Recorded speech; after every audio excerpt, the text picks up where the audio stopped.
From a remote town in upstate New York, Jay Lynch continues to draw funny bubblegum cards for Topps Chewing Gum. I did the whole first series, so there were 60 or 80 in that. I'm just always doing them or something related to them. And then there's Garbage Pail Kids, too.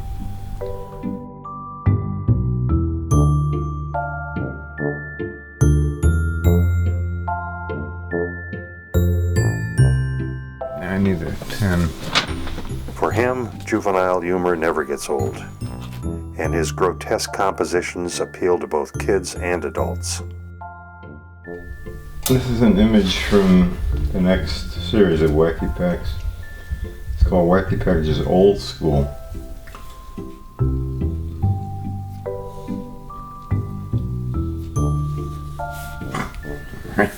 That's that. I really hate doing this. What's that? I really hate doing these things. Okay, so I'll do 20 like that, but the way that I'll do the 20 is I'll draw all of the noses on all 20, and then I'll draw all the eyes, and then I'll draw all the ears.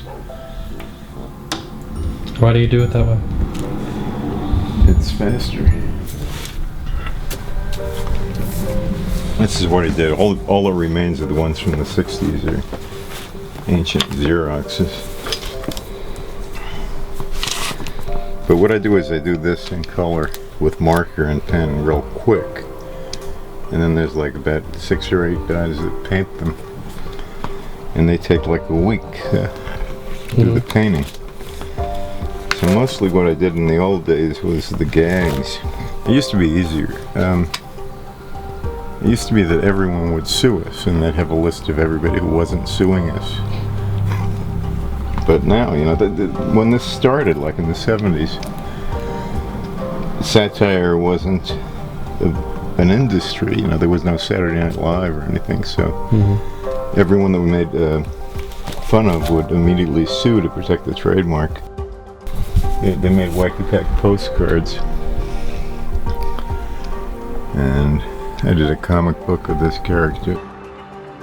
This is the line art for one of the Wacky Packs coming up. This is the pencil that I traced on the good paper, and I painted this one. Die-hard fans know who he is. They often contact him to draw special cards just for them. He's happy to take their money and fulfill their expectations. This pays better than the actual things. These are drawings I did for fans of the Wacky Packs.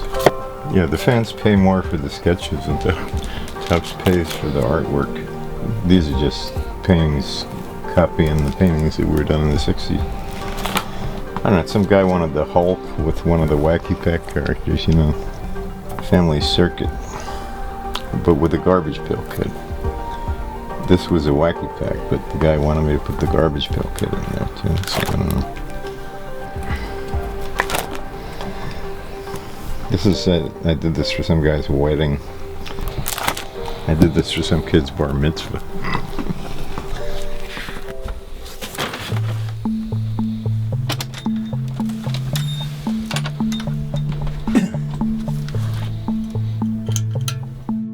Shelves and cabinets fill his house from top to bottom. Silent evidence of his illustrious artistic career. He pioneered the underground comics movement. He worked for almost every satirical and men's magazine. He's a repository of cartoon lore. Boxes and boxes of humor magazines, underground comic books, reams of correspondence, and relics of the past. Lynch only recently donated his exhaustive archives to the Billy Ireland Cartoon Library and Museum at Ohio State University, where it will be preserved for the ages. Well, it's all here. Just a question of where. He started out early.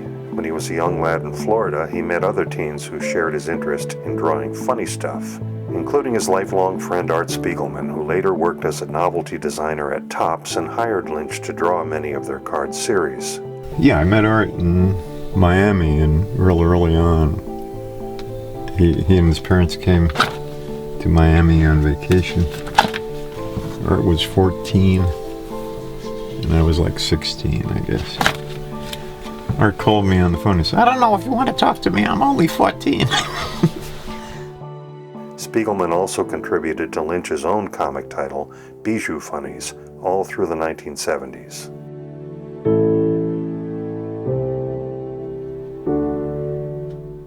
In his pensive moments, Lynch enjoys looking back on the pleasures of a life spent living large. I just like to see more documentaries about cartoonists where it doesn't depict them as like misanthropic, bitter guys. There should be more kung fu action and car chases and stuff like that. You don't think you're misanthropic at all? I don't think I'm misanthropic. I try to keep up with what the kids are doing.